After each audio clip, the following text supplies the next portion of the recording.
Bueno, en la clase de hoy vamos a ver el contenido de la unidad 3. Vamos a comenzar con el estudio de los efectos de las obligaciones y después, en la segunda parte de la unidad, vamos a estudiar cómo se produce la transmisión. Vamos a compartir. Bueno, con relación a la unidad esta que nosotros vamos a trabajar, estudia lo que se llama la dinámica funcional de las obligaciones, es decir, cómo funcionan o producen efectos las obligaciones en la práctica. Dentro de las clases de obligaciones que ustedes han visto en la unidad anterior, estaban las obligaciones de dar, de hacer y de no hacer, cómo se hace, digamos, efectivo el cumplimiento de la prestación comprometida. Dentro de los efectos pueden clasificarse en efectos normales y efectos anormales, que son los que vamos a ver en la clase. Con relación a los efectos de las obligaciones, pasa algo similar al efecto de los contratos. Se aplica lo que se llama el principio del efecto relativo. Esto quiere decir que las obligaciones vinculan exclusivamente al acreedor y al deudor, y solamente producen efectos con relación a ellos, en los términos de la prestación debida. Por ejemplo, si alguien resuelve vender una cosa y celebra un contrato de compra-venta, de ese contrato van a nacer obligaciones recíprocas.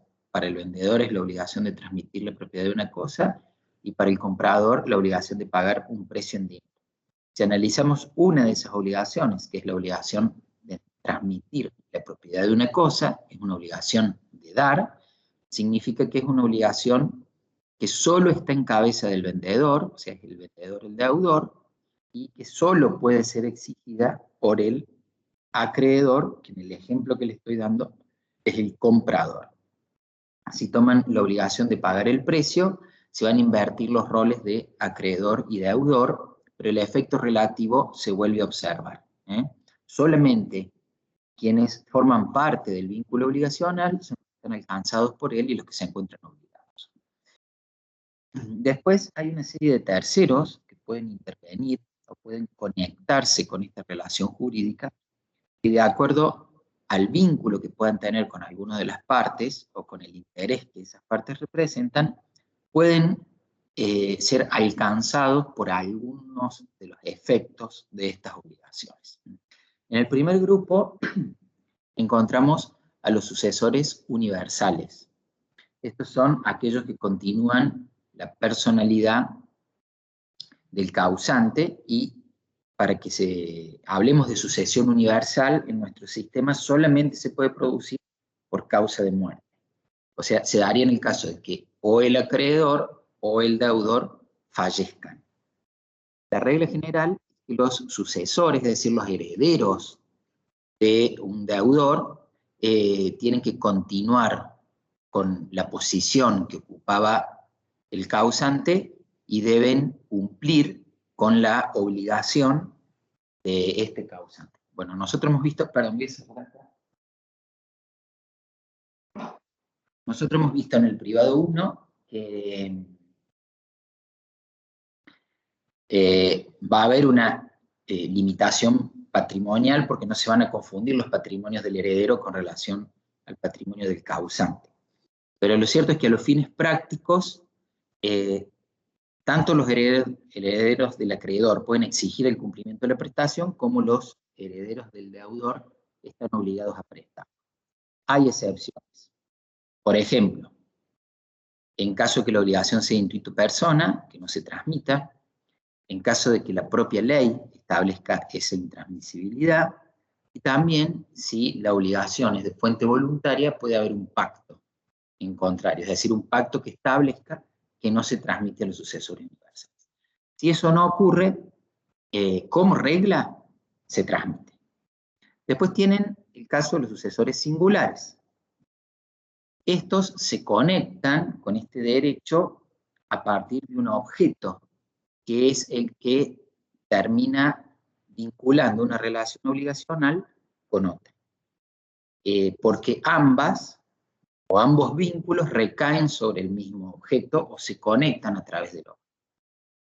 La regla general es que las obligaciones no afectan a los sucesores singulares, salvo que haya una disposición de la ley, como sería el caso de lo que ustedes vieron de las obligaciones Procter-Rent, ondulatorias.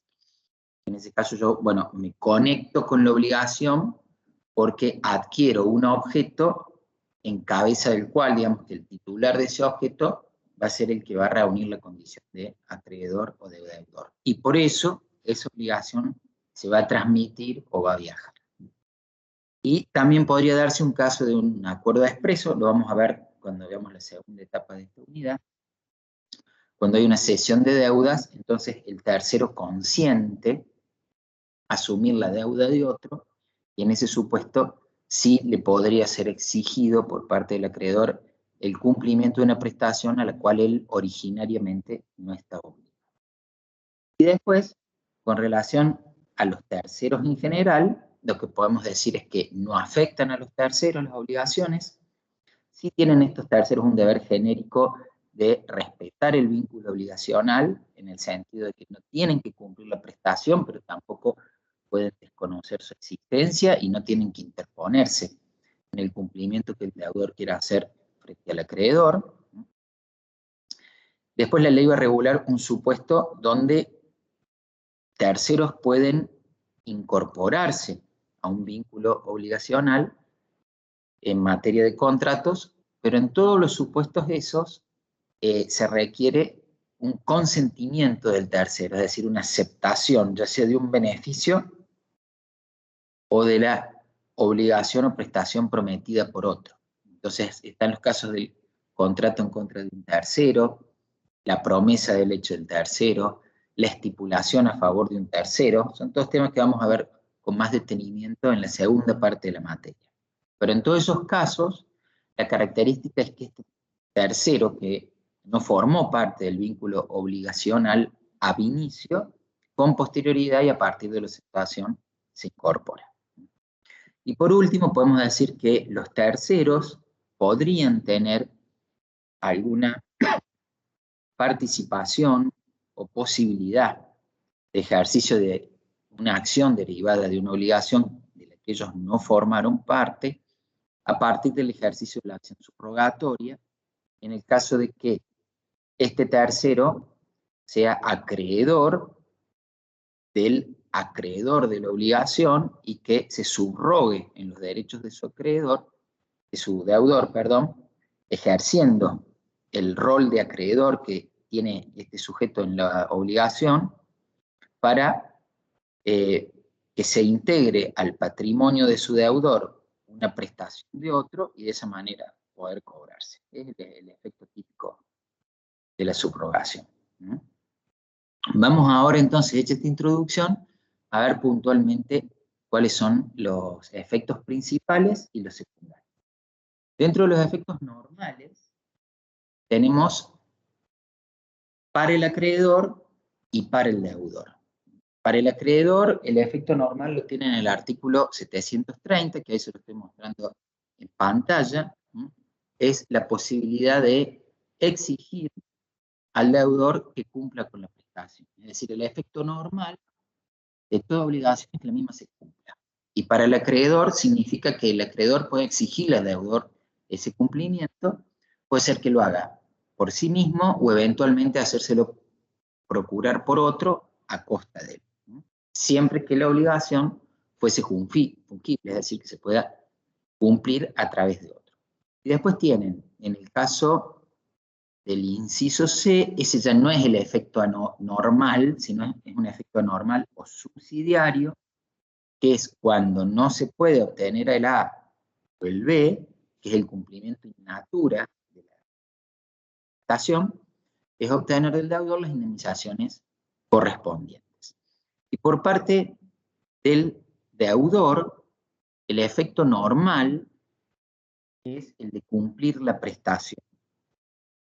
Se denomina o se lo califica como un derecho deber, porque no solamente es un deber de todo deudor cumplir con lo que se ha comprometido, sino también él tiene un derecho para que su prestación se extinga y no quedar ligado sine die o estar expuesto al ejercicio de una acción judicial. Por eso es que se lo llama que es un derecho deber.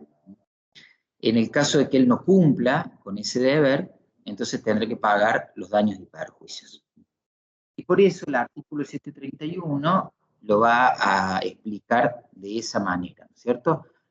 Los efectos con relación al deudor, dice el cumplimiento exacto de la obligación, confiere al deudor el derecho, ¿ven? Porque él también tiene facultades, a obtener la liberación, significaría también el derecho que él tiene a que se le extienda un recibo después de que realice el pago, y el de rechazar las acciones del acreedor. Bueno, y por último, con relación a este tema que estamos viendo, hay un artículo especial que regula lo que se llama el principio de equiparación. A veces, tanto acreedor, pero lo que ahora nos interesa es el deudor, se sirve para cumplir con las prestaciones a través de terceros. O sea, tiene empleados, tiene mandatarios, tiene personas designadas que cumplen esa función. Entonces, lo que el artículo 732 establece es que el incumplimiento de las personas de las que el deudor se sirve para la ejecución de la obligación se equipara al derivado del propio hecho del obligado. Esto sería algo así como si yo, supónganse, soy un constructor y me obligo a construir un invocar que no he cumplido mis prestaciones porque un empleado mío cometió un error o una persona con quien yo contraté o subcontrate cometió un error, porque es una persona de la cual yo me sirvo para cumplir con lo que yo me he comprometido. Esas serían las reglas y ahí estaría entonces el primer punto que les pide el programa. ¿Tienen alguna duda hasta acá? ¿Me quieren escribir en el chat? Si no, sigo. Bueno, pueden escuchar bien, ¿no? Porque justo tengo una construcción acá al lado y han largado con el taladro ahora. Cualquier cosa me avisan. Se escucha bien, profe. Bueno, gracias, gracias. Bueno, entonces seguimos.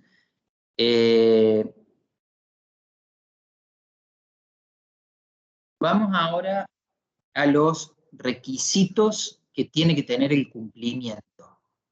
¿Y cuáles son los principios que intervienen? Lógicamente, el cumplimiento, como les dije, es el efecto normal de la obligación. Y se debe hacer cumpliéndolo en especie, es decir, de acuerdo a lo que se hubiese pactado. Si se trata de una obligación de dar, hay que entregar la cosa. Si se trata de una obligación de hacer, hay que cumplir con el servicio o la tarea comprometida. Y si se trata de una obligación de no hacer, hay que cumplir con esa abstención. El cumplimiento se ha sostenido con razón, que puede ser voluntario o espontáneo, que es cuando el deudor concurre frente al acreedor y paga, o frente al reclamo del acreedor paga. Puede ser forzado, en ese caso se acude a la justicia para que se obligue al deudor al cumplimiento, o eventualmente puede ser subrogado.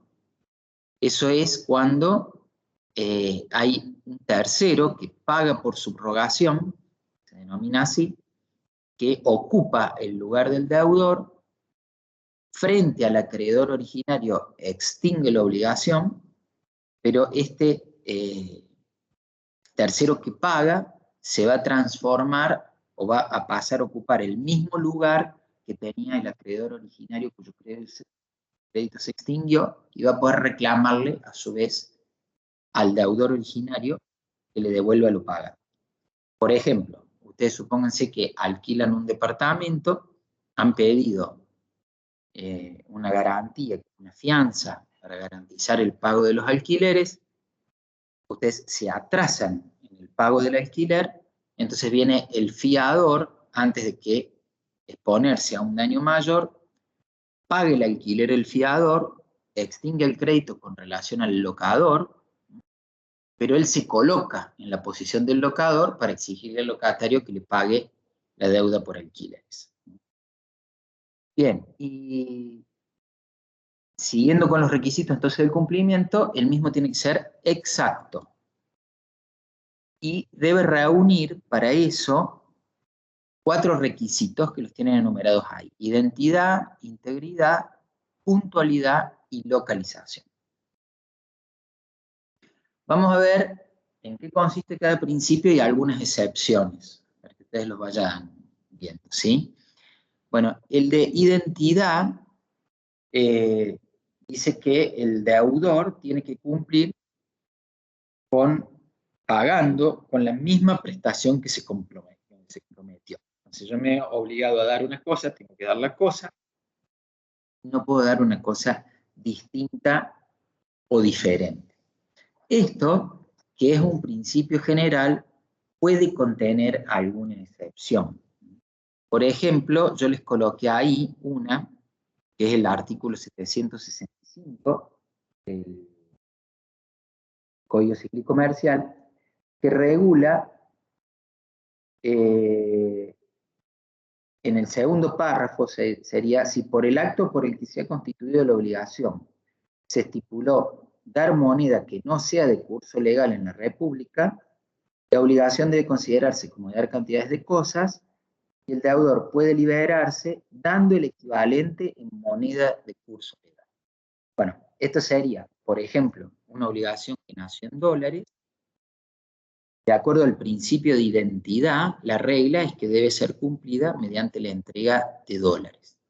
Sin embargo, el artículo 765 al final establece como una norma supletoria una excepción y lo autoriza, no lo obliga, pero lo autoriza al deudor a liberarse dando el equivalente en pesos. Se entiende a la cotización oficial. ¿Bien? Después tienen el otro principio, que es el de la integridad. En la integridad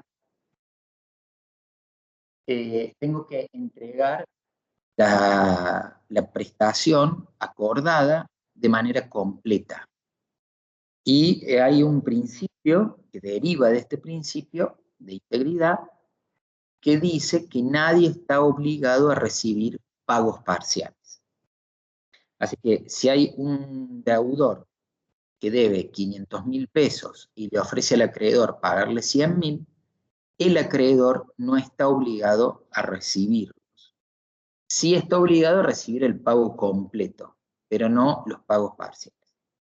Bueno, hay algunas aclaraciones que hay que hacer con relación a este principio. En primer caso, en el caso de que la deuda, una parte esté formada por una suma líquida, es decir, que yo ya conozco el contenido exacto de la prestación, conozco el monto. Y hay otra que es ilíquida porque hace falta hacer alguna actividad para determinarla. Por ejemplo, tengo que tasar un bien para estimarle su valor. El deudor va a poder pagar las sumas líquidas y sin necesidad de esperar que se haga la tasación por la parte que no está liquidada, ¿se entiende? O sea, si yo sé que debo 200.000 pesos más el valor equivalente a un terreno de determinadas características, no hace falta hacer la tasación del terreno para pagar todo, sino que puedo ir pagando lo que yo ya conozco. También se establece que en el caso de las obligaciones de dinero, el principio de integridad significa que si yo pago tardíamente una suma de dinero, tengo que pagar los intereses y el capital. No alcanza con ofrecer capital histórico, sino que tengo que incluir sus accesorios. Este principio tiene algunas excepciones que son importantes. Por ejemplo, cuando veamos el contrato de fianza, que es una garantía que otorga el fiador por las obligaciones asumidas por un deudor, la fianza puede tener diferentes clases, diferentes variantes. Una de ellas es la fianza simple, que le da al fiador lo que se denomina el beneficio de excusión. Y esto funciona así. Supongan que Juan le alquila a María un departamento. Y Alejandro sale como fiador simple de María de las obligaciones nacidas de ese contrato, de tal manera que si María no le paga a Juan, por ejemplo, el alquiler, el que lo tiene que pagar es Alejandro. Por el beneficio de excusión, si se produce la falta de pago por parte de María, Juan no puede ir directamente y cobrarle a Alejandro. Primero tiene que intentar cobrarle a María. Y si no puede cobrar su prestación, recién ahí puede ir contra los bienes de Alejandro, que es el fiador. Eso es lo que se llama excutir bienes. Ir primero contra un patrimonio y con posterioridad contra el otro. ¿Qué pasaría si yo de antemano conozco que si voy contra el primer patrimonio no me va a alcanzar para cubrir toda la deuda, porque yo ya sé que el deudor tiene un patrimonio más chico, que no puede responder frente a la totalidad de la deuda? No importa, tengo que ir igual, cobrarme parcialmente y después, sobre el saldo, recién ir en contra del fiador. Por eso es que se explica que la fianza simple, cuando se dan esas circunstancias, es una excepción al principio de integridad y el acreedor en ese supuesto debe recibir como pago parcial lo que le puede pagar su deudor. Recién ahí, por la diferencia, ir en contra del acreedor. También, a nivel jurisprudencial, esto no está expresamente en la ley como un efecto, pero los jueces ya lo han reconocido, cuando ustedes tienen una ejecución de una deuda en el marco de un juicio y hay disponibilidad de fondos para el acreedor, ya la jurisprudencia ha dicho hace muchos años que aunque no permitan el cobro total, el acreedor los tiene que ir percibiendo, porque ha considerado que de la otra manera realizaría un ejercicio abusivo. Les doy un ejemplo práctico que se da mucho en la realidad. Supónganse que ustedes tienen una tarjeta, una empresa financiera que ha dado un crédito de consumo por 100.000 pesos. El deudor no lo ha pagado, este acreedor financiero inicia un juicio y en el marco de juicio le reconocen la existencia de la deuda por 120.000 pesos, que incluye el capital más los intereses devengados hasta ese momento. Sobre esa medida, el acreedor le pide al juez que embargue el sueldo del deudor. El deudor, que no tiene un sueldo muy significativo, ese embargo se le traduce en un descuento de 5.000 pesos por mes. O sea que en ese juicio, donde él debe 120.000 pesos y que le van a ir corriendo intereses además, se van incorporando 5.000 pesos por mes. Lo que han dicho los jueces es que no puede el acreedor esperar que se junten los 120.000 para cobrarlos todos juntos, sino que él tiene que ir percibiendo esos 5.000 pesos, lo que representan para él efectivamente un pago parcial, porque han dicho que no hay ninguna razón de ser. Si la finalidad del proceso es cobrar el crédito, no hay ninguna razón de por qué, una vez teniendo una disponibilidad parcial, él no quiere recibir el dinero. Lo que sí se justificaría es si en el plano extrajudicial, cuando él quiere cobrar 120.000 pesos, el deudor va y le ofrece 5.000. Porque eso de alguna manera lo condicionaría a él, porque tendría que recibir eso y refinanciar el resto. A eso no está obligado. Pero una vez que inició el juicio, no tendría razón de ser no cobrado. Y por supuesto que si él encuentra otros bienes paralelamente para cobrar lo que falta, también puede hacer uso de esas opciones. Bien, siguiendo con los principios, está el de espacialidad o el del lugar de pago, que está regulado en estos artículos. Yo después sugiero que ustedes lo vean con detenimiento. La regla es que se cumple en el lugar pactado y si no estuviese pactado es el domicilio del deudor. Y hay algunas reglas especiales cuando hay obligaciones de dar, porque en ese caso es el lugar donde se encontraba la cosa al momento de nacer la obligación. Después la miran, hay algunas variantes más, pero son sencillas de entender. Y después tienen el principio de temporalidad,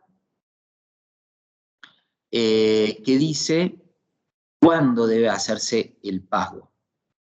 Y eso tiene relación con si la obligación presenta un elemento accidental o no, como podría ser el pago o la condición. La regla es que si la obligación es de exigibilidad inmediata, entonces el pago debe hacerse de manera inmediata. El ejemplo es que ustedes van a un kiosco, piden una coca, el que le vende le dice son 150 pesos y el dinero hay que entregarlo ahí. No hay plazo, se puede exigir desde ese mismo momento.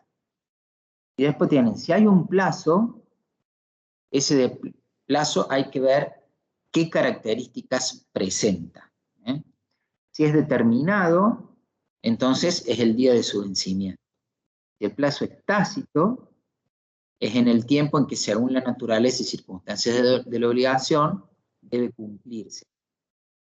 Como el ejemplo ese que te dice, bueno, te voy a devolver el libro una vez que lo termine de leer. ¿Cuándo se va a producir esa finalización de la lectura? ¿Cuándo es esperable? Y bueno, depende del tamaño del libro. Uno puede estimar un plazo que sería el razonable para poder leerlo. Y si el plazo es indeterminado, sería el tiempo que fije el juez a solicitud de cualquiera de las partes. ¿Qué pasa si no se respetan alguno de estos principios del pago? Bueno, se puede dar lo que se llama el efecto normal, que son las distintas clases de incumplimientos. El incumplimiento es lo opuesto al efecto normal del cumplimiento y puede producirse por diferentes motivos. Vamos a ir viendo ahora algunas reglas de esos incumplimientos. El cumplimiento puede ser parcial, en cuyo caso se hace un pago parcial, es una clase de incumplimiento. Puede ser defectuoso, porque se afecta el principio de identidad o el principio del lugar. Se paga en un lugar que no se debe o se paga con una cosa que no es la que yo me había obligado a entregar. Puede ser tardío, que es uno de los supuestos más comunes en la práctica que se da en materia de incumplimientos, y se lo denomina también como mora o demora, en ese caso, lo vamos a ver con más detenimiento en la placa siguiente, y también puede ser definitivo. Definitivo significa que esa obligación que nació ya no se puede cumplir. En estos tres supuestos, en el parcial, en el defectuoso y en el tardío, yo puedo corregir el incumplimiento. Si he hecho un cumplimiento parcial, puedo pagar lo que me falta. Si lo he hecho defectuoso, puedo modificarlo y pagarlo o donde corresponde o de la manera que se acordó. Si es tardío, puedo pagar los intereses, en el caso que sea dinero, o los daños y perjuicios derivados de la demora, pero cumplir con la prestación. Esto es definitivo, ya no puedo cumplir. Entonces mi prestación principal se sustituye por la obligación de pagar daños y perjuicios. El incumplimiento definitivo puede ser por dos motivos básicos. Uno, ya hay una imposibilidad material o jurídica de cumplir. Por ejemplo, me he obligado a entregar la propiedad de una cosa y la cosa se destruyó. Y ya no puedo, en ese caso, entregarla, porque si la cosa no es fungible, no tengo manera de cumplir con lo que se acordó. Entonces, eso lo único que queda es resolverlo en daños y perjuicios. Deberé pagar un equivalente de esa cosa y así reemplazar lo que era la prestación original por una sustitutiva de daños y perjuicios. Y la otra cosa que puede pasar es que haya pérdida del interés del acreedor. Es Es decir, la prestación comprometida todavía es material y jurídicamente posible, pero al acreedor no le interesa recibirla. El ejemplo clásico es que yo compro una torta de cumpleaños y me la tienen que entregar hasta el día de hoy, porque esta noche se hace el festejo. Y resulta que hoy no me la entregan, y cuando yo llamo al día siguiente para hacer el reclamo, me dicen que ha habido un error, pero que la torta me la van a dar pasado mañana. A esa altura la torta ya no me sirve, porque he perdido el interés en que se haga la entrega en ese momento. ¿Bien? Bueno, y esto de la torta es un ejemplo tradicional, pero podemos imaginar muchos ejemplos más. Imagínense de alquilar un departamento en periodo de temporada alta en vacaciones, traslado a un lugar, y cuando estoy en ese lugar no me lo entregan, no puedo usar y gozar del alquiler, y después me dicen, bueno, pero yo te puedo entregar el departamento a los 15 días. Resulta que ya a los 15 días yo ya me volví a mi casa y he perdido interés. Vamos a analizar entonces ahora el caso de la mora del deudor. La mora del deudor se da cuando hay un retardo o un retraso de la prestación que es imputable al deudor y que le permite al acreedor no solo exigir su cumplimiento, sino también reclamar los daños y perjuicios derivados de la demora. Para que haya técnicamente mora del deudor, tenemos que distinguir, en primer lugar, qué presupuestos que tienen que dar. Se tienen que dar, es decir, supuestos que deben existir de manera previa para que se configure la situación de mora. Y después están los requisitos. Para que haya mora, los presupuestos son, primero, que la obligación sea jurídicamente exigible. ¿Esto qué significa? Bueno, yo tengo una obligación que no es una obligación civil,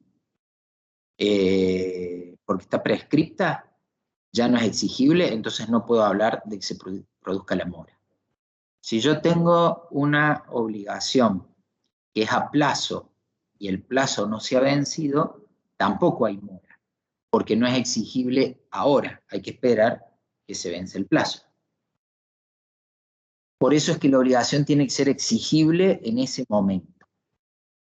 Además de eso, el otro presupuesto es que haya interés del acreedor todavía en exigir el cumplimiento, porque recuerden lo que les dije, si el acreedor ya ha perdido interés, entonces no estamos en un supuesto de mora, sino estamos frente a una imposibilidad de cumplimiento o un incumplimiento liso y llano, que es otra figura y que vamos a ver hoy como cierre de esta clase.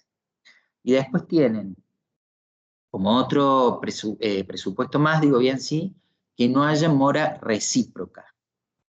Eso se aplica en las obligaciones recíprocas, que son aquellas que nacen de manera conjunta y donde una es la causa de la otra. El ejemplo tradicional se da en los contratos con prestaciones recíprocas, por ejemplo en la compraventa, que el vendedor se obliga a transmitir la propiedad de una cosa y el comprador a pagar un precio. Ambas obligaciones están vinculadas desde el inicio de manera recíproca por el contrato y reconocen su causa mutuamente. O sea, yo no transmito la propiedad de una cosa porque sí, lo hago porque me pagan. Y el que me paga no me paga porque sí, lo hace porque espera recibir la propiedad de la cosa. Así que en esos supuestos se podría dar el caso de que los que estén en mora sean los dos. Y en ese caso, esa demora de ambos se neutraliza mutuamente.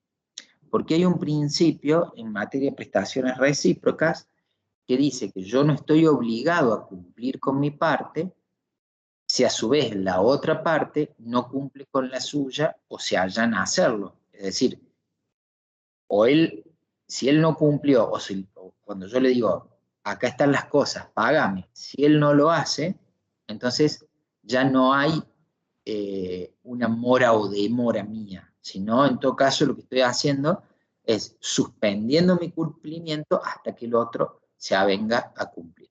Por eso es que si hay mora recíproca, no habría mora del deudor. Estarían suspendidos los efectos de la mora. Y bueno, además de los presupuestos, como les dije, están los requisitos. Esos requisitos son, en primer lugar, es un elemento que se llama material, porque se da por el transcurso del tiempo, y es el retardo o retraso. Se lo llama material para distinguirlo del elemento jurídico, que es el factor de atribución. Al retardo o al retraso, yo tengo que poder atribuírselo al deudor, a una conducta del deudor. Sea una conducta activa o por comisión, o puede ser una conducta pasiva o por omisión. Puede ser que la demora se produce porque el deudor ha hecho algo que no tenía que hacer, o porque el deudor no ha hecho algo que debía hacer. Eso es lo que se denomina imputabilidad, y es un requisito de la mora, porque si la demora se produce por una cuestión externa, ajena al deudor, que él no podía evitar, podría ser un caso fortuito, una fuerza mayor, entonces no hay mora por falta de la imputabilidad. Podría haber retraso, pero no necesariamente hay mora jurídica. Y el último elemento es la constitución en mora, y que esto existen dos sistemas de cómo se produce o cómo se constituye alguien en mora. El primer sistema, que es el sistema que traía el Código Civil argentino en su redacción original, es el de la mora personal. En ese momento era la regla, ahora ya no lo es más, pero en ese momento era la regla, y significa que para que se produzca la mora, el acreedor tiene que intimar al deudor al cumplimiento. Es, si se quiere, como una especie de emplazamiento o recordatorio al deudor de su calidad de tal. Es decir, yo me dirijo a él y lo emplazo para que en el término, de manera inmediata, en 24 horas, en 48 horas, etcétera, proceda a pagarme lo que me debe. Caso contrario, bueno, haré uso de las facultades que me otorgue el ordenamiento jurídico. Esa constitución en mora es el sistema de la mora personal, obliga entonces al acreedor a ubicar al deudor temporalmente y espacialmente y hacerle esa manifestación. Y además lo obliga al acreedor, por una cuestión de poder acreditar esta situación en el futuro, a hacerlo a través de un medio que sea fehaciente, es decir, un medio que permita acreditar que el emplazamiento se hizo. Por ejemplo, en nuestro medio, en nuestro mercado, es muy frecuente que lo que se utilice sea una carta documento, que es un servicio que ofrece el correo argentino, y hay otros correos privados que ofrecen lo mismo o un servicio similar, y que consiste en una carta abierta con remitente y destinatario en 3 ejemplares iguales. El correo es el encargado de verificar la identidad del que lo remite y la identidad del que la recibe, y deja constancia de eso. Y dentro de estas 3 cartas, cuando se presentan a la oficina para su envío, hay una copia intervenida que queda en poder de quien la envía, del remitente, hay una copia que queda en un archivo del correo, la tercera copia va a manos del destinatario y le llega al destinatario. De esa manera, si en un futuro el destinatario quiere desconocer el contenido de la carta que se le envió, judicialmente ustedes pueden pedirle al correo argentino que les muestre la copia de la carta que él guardó y que es idéntica a las otras dos que estaban circulando. ¿Se dan cuenta? Eso sería el sistema de la mora personal. No es la carta documento la única manera de hacer el emplazamiento. Podría ir con un escribano y labrar un acta. Hay distintas mecanismos, pero ese se los pongo como ejemplo de uno de los más utilizados. Y después el otro sistema que se llama de mora automática, se caracteriza o se utiliza para las obligaciones de plazo cierto, donde yo conozco cuándo se va a producir el plazo. Y lo que dice es que el simple vencimiento de la obligación constituye mora al deudor. Es decir, nadie tiene que recordarle al deudor que tiene que cumplir. Él tiene que acordarse de hacerlo. Y vencido el plazo, si no cumple, la mora se produce de pleno derecho, sin necesidad de ninguna interpelación o comunicación adicional. En el caso de nuestro sistema, ahí les transcribí yo los artículos, tienen la mora del deudor, y dice en el Código Civil y Comercial, la regla es que la mora del deudor se produce por el solo transcurso del tiempo fijado para el cumplimiento de la obligación. Esa es la regla, así que la excepción sería la necesidad de interpelar. ¿Cuándo sean las excepciones? Está en el artículo siguiente. La regla de la mora automática no rige respecto a las obligaciones. A. Sujetas a plazo tácito. Por ejemplo, yo te presto un manual de Derecho Privado 2 para que vos lo utilices, ¿sí? Y me lo devuelvas cuando termines de cursar la asignatura.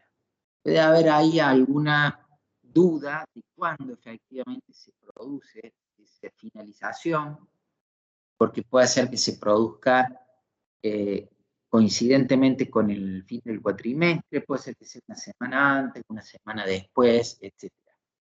Pero el plazo tácito, digamos, de la conducta o de las circunstancias de la obligación, nosotros podemos conocer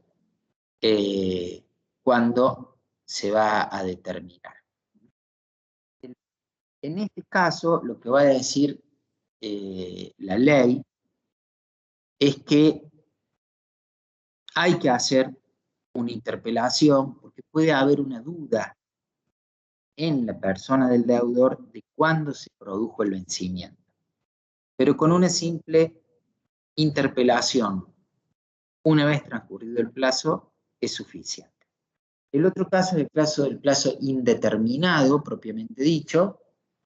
Ese plazo es una obligación que no se sabe que hay plazo, pero no se ha establecido uno, no se ha dicho cuándo. Entonces yo voy al juez y le pido al juez que fije un plazo. Una vez fijado el plazo, ya y notificado ese plazo, ya queda constituido en mora en la fecha indicada. Es decir, yo le digo al juez, mire, a mí Juan me tiene que restituir esta cosa, pero no hemos pactado cuándo, dele un plazo, y el juez le dice, bueno, tiene 30 días, ya a partir de notificado los 30 días, eso ya es un plazo cierto, y allí se produce la mora automática.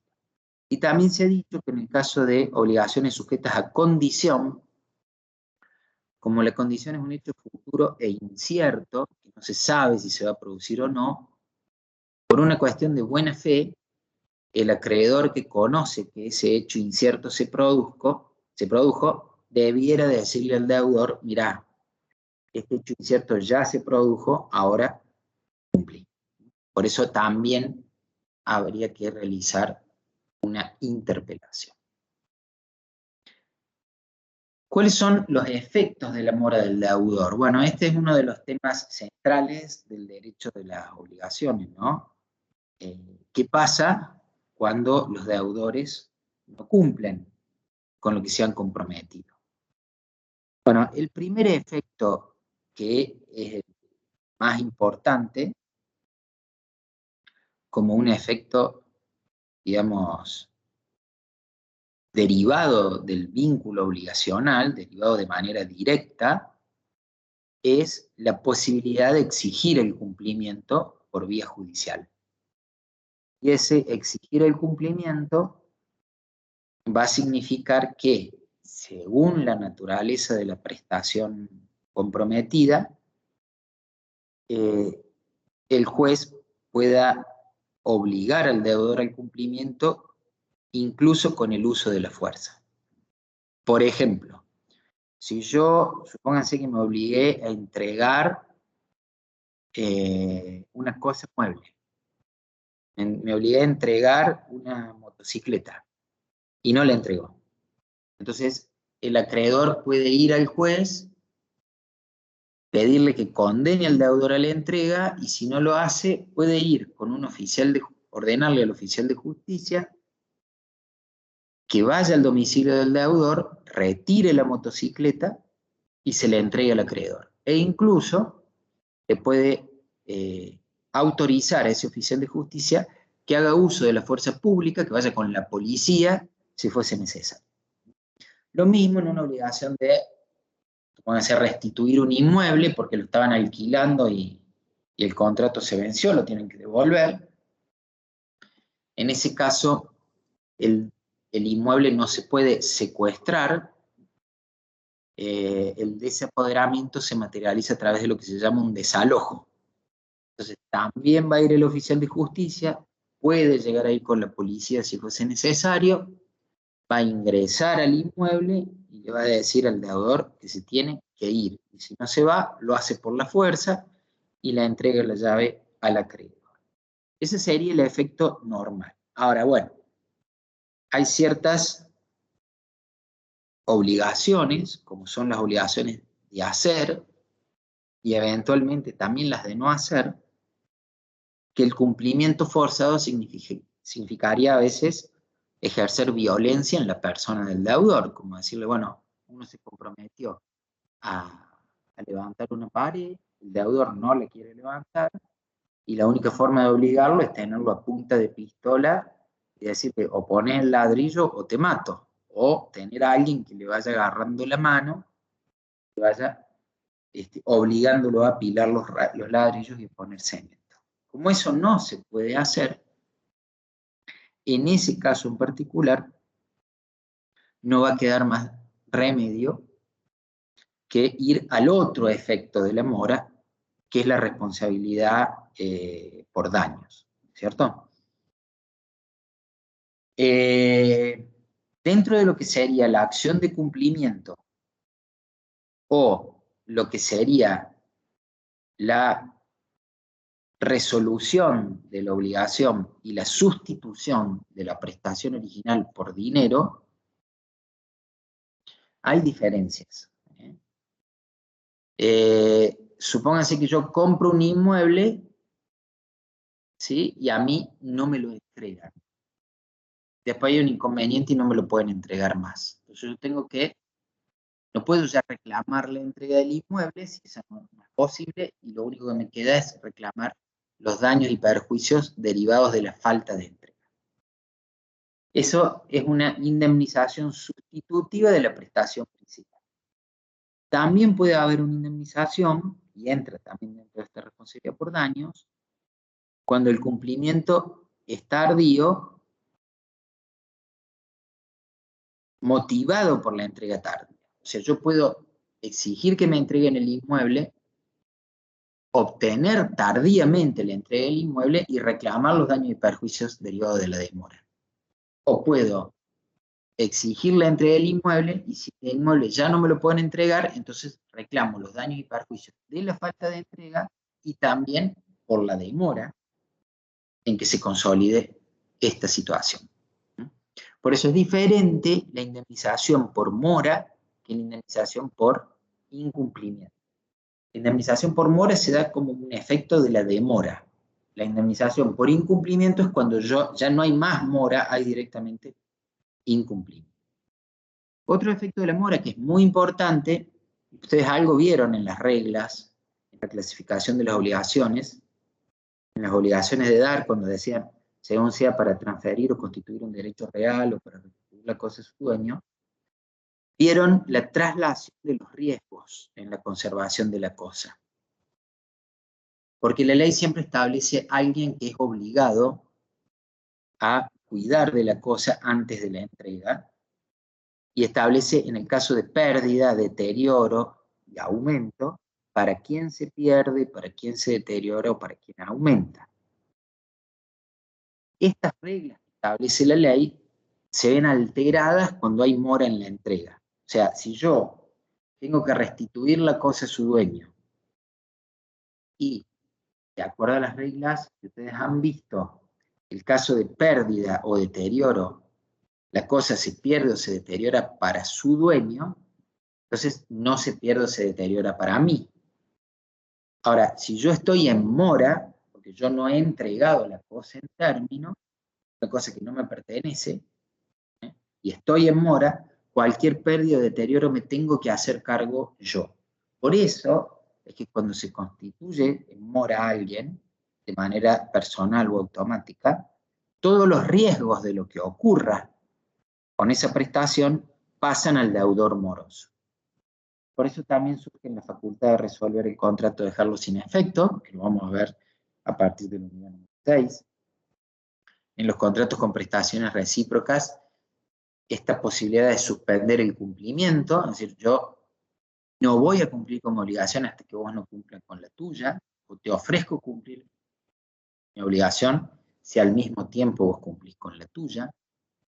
Si quiero invocar la teoría de la imprevisión, en principio no lo voy a poder hacer si estoy en mora, porque si yo hubiese cumplido a término, esa situación de imprevisión no hubiese afectado el vínculo obligacional, etc.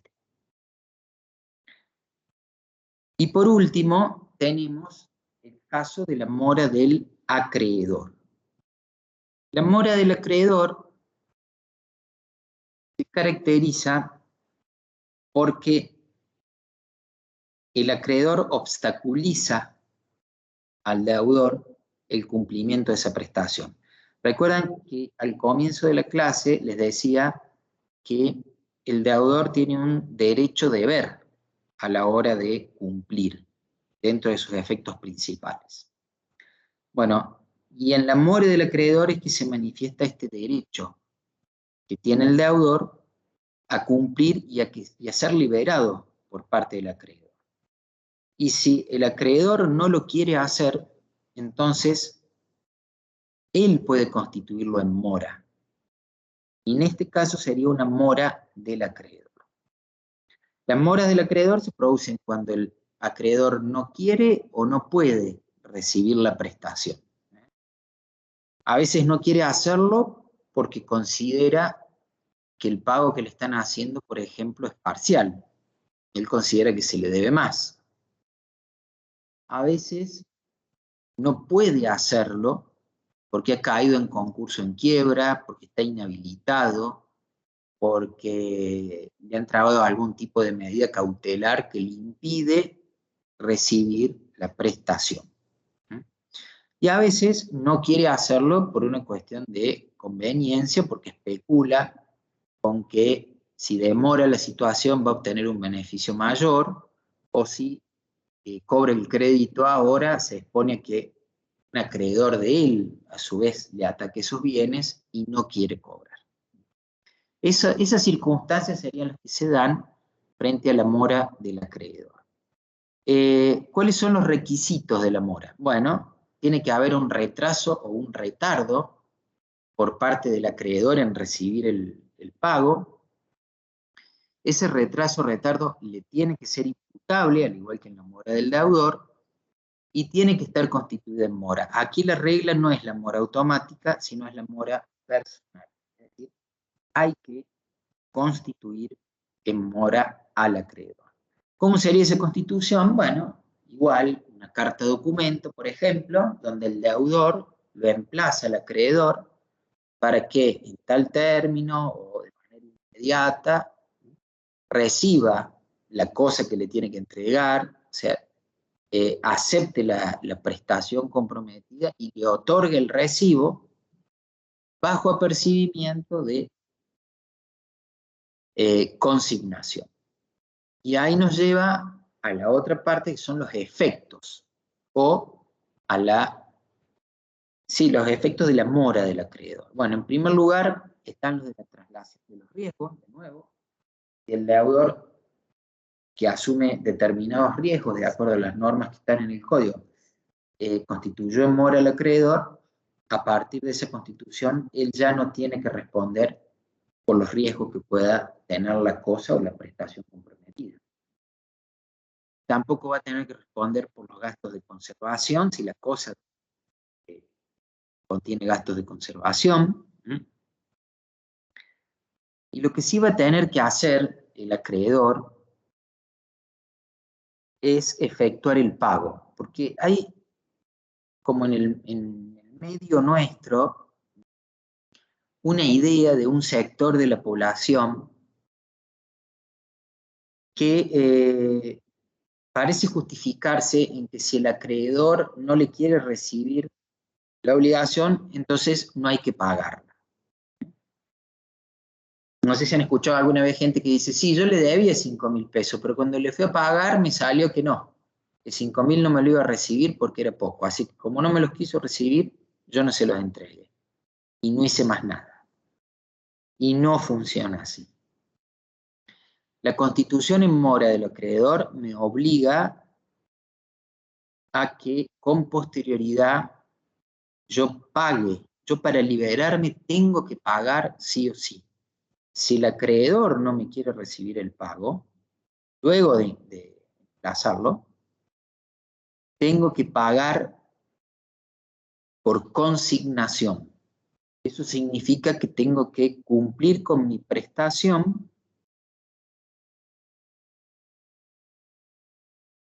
a través de un tercero, donde dejo a disposición la prestación realizada. El pago por consignación puede ser judicial o extrajudicial. Si es extrajudicial, se sigue un procedimiento que establece la ley, lo vamos a ver en la unidad siguiente, pero yo pongo a disposición la prestación en la oficina de un escribano público y después el escribano público va a labrar un acta en el supuesto de que el acreedor no haya querido recibir la prestación. Cuando es judicial voy directamente al juez, ¿sí? La consignación extrajudicial, de todas maneras, si el acreedor sigue sin aceptar la prestación, voy a tener que ir necesariamente al juez. ¿Cómo se materializa? No es tan complejo. Ustedes dicen, bueno, yo debo 10.000 pesos, el acreedor no me los quiere recibir, le mando una carta de documento para que los reciba, sigue sin recibirlos, entonces voy ante el juez y inicio yo un juicio que se llama pago por consignación, y en ese juicio digo, mire, yo soy deudor, el acreedor no me quiere recibir la plata, ábrame una cuenta en el banco, a la orden suya, y yo la deposito, y la deposito allí. Y así se hace el pago por consignación de dinero. Supónganse que lo que yo quiero hacer es entregar un inmueble, y el acreedor no me lo recibe. Bueno, entonces voy al juez y le digo, señor juez, acá está la llave. Guárdela acá en el juzgado. Yo a partir de la entrega de la llave ya no tengo más responsabilidad sobre el inmueble, no tengo que afrontar más los gastos de conservación, no tengo que tener más la guardia ni el cuidado, pasa a ser responsabilidad del acreedor. Para que haya pago por consignación y que este sea válido, efectivamente el acreedor tiene que estar en mora, porque si el acreedor no quiere recibir el pago porque el pago no es lo que corresponde, entonces no puedo yo consignar, porque lo que me va a ocurrir es que ese juicio lo voy a perder. Bien. Y por último, tenemos la figura del incumplimiento liso y llano, que algo ya les adelanté. En el incumplimiento liso y llano es otro efecto anormal, no es el mismo que el de la mora. A veces se produce este supuesto sin que haya mora antes. Y a veces la obligación empieza estando en mora y después se transforma en un supuesto de incumplimiento liso y llano. Acá se pierde la posibilidad material o jurídica de cumplir o bien el interés del acreedor. Ya les expliqué. Vendí mi auto y el auto se quemó. Me ofrecí a hacer una defensa, supónganse, en un procedimiento abierto por la AFIP. Y el procedimiento ya se cerró, la resolución ya se adoptó, la multa ya se impuso. Entonces hay pérdida del interés del acreedor. Frente al incumplimiento liso y llano, que es lógicamente un efecto anormal, la respuesta de la ley va a ser la responsabilidad, o sea, responder por los daños y perjuicios. El Código Civil y Comercial regula estos supuestos de responsabilidad de manera única, tanto para aquellos supuestos donde los daños se producen por una inejecución de las obligaciones o derivados del incumplimiento de un contrato, como para los supuestos donde el daño se produce por la violación del deber de no dañar a otro, o un caso de responsabilidad extracontractual. Esto que es la regulación de una responsabilidad única, es una característica del nuevo Código Civil y Comercial de la Nación, no están regulados en artículos distintos, aunque, ya lo vamos a ver, cuando vean la unidad 5, no son exactamente idénticas las regulaciones. O sea, la responsabilidad contractual tiene algunas diferencias con relación a la extracontractual. En cuanto hasta cuándo se responde, o sea, hasta dónde, los factores de atribución, el nexo causal, etc. Hay algunos matices, pero están regulados en el mismo lugar. ¿Bien? Para que actúe exige que se den 4 presupuestos, que es la antijuricidad, el factor de atribución, el nexo causal y el daño. Los van a estudiar bien ustedes cuando vean la unidad número 5.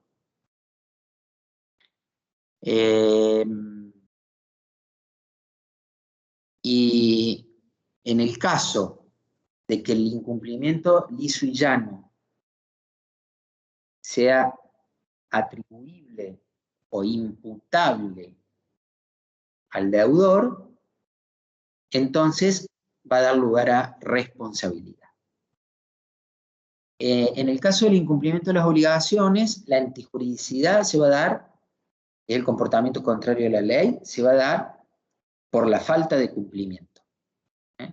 O sea, el solo hecho de no cumplir con la obligación comprometida ya es un comportamiento contrario a la ley. El factor de atribución, depende del caso, puede ser subjetivo u objetivo.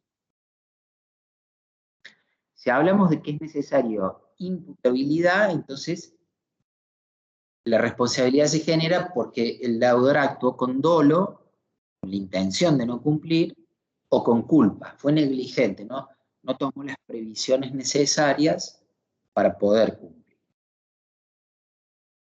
Pero también hay obligaciones que involucran factores objetivos de atribución.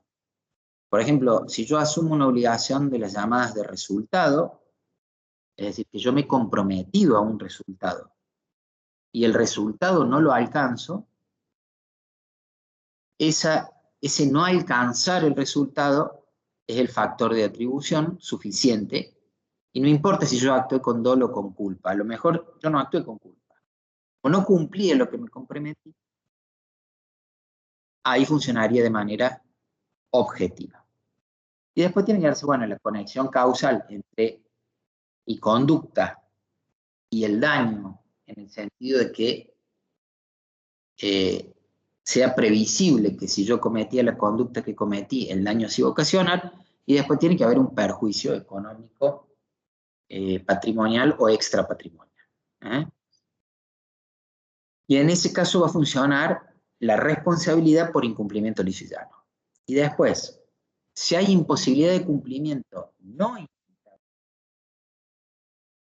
o sea, que no es atribuible al deudor, entonces no hay responsabilidad.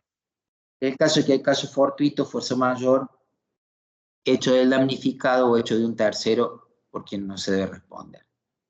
Entonces puede darse el caso de que yo me he comprometido a cumplir con determinada prestación, pero con posterioridad, debido a que por una cuestión de caso fortuito, fuerza mayor, porque no llovió, no era previsible, se perdió una determinada proceso industrial, una cosecha, o porque hubo una gran devaluación, no pude obtener los bienes a los que me había comprometido a obtener, etcétera. Si yo no he estado en mora y realmente se trata de un caso fortuito externo o ajeno a la cosa comprometida, me va a liberar a mí de responsabilidad.